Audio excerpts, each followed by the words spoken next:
Hey, what's going on, Elite Owners? Today I'm going to be showing you how to turn on automatic mirror folding in a 2020 GLS 450. First, you're going to hit your home button. When you hit your home button, it'll bring you to the outside screen. We're going to be using our thumb touch. We're going to be swiping to the right on our thumb touch. We're going to swipe to the right until we see settings.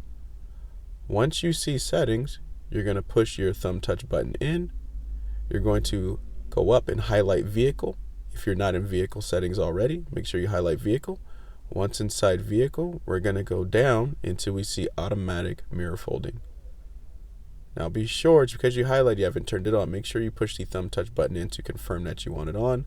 It shall highlight in blue. And that's how you turn on automatic mirror folding in a 2020 GLS 450.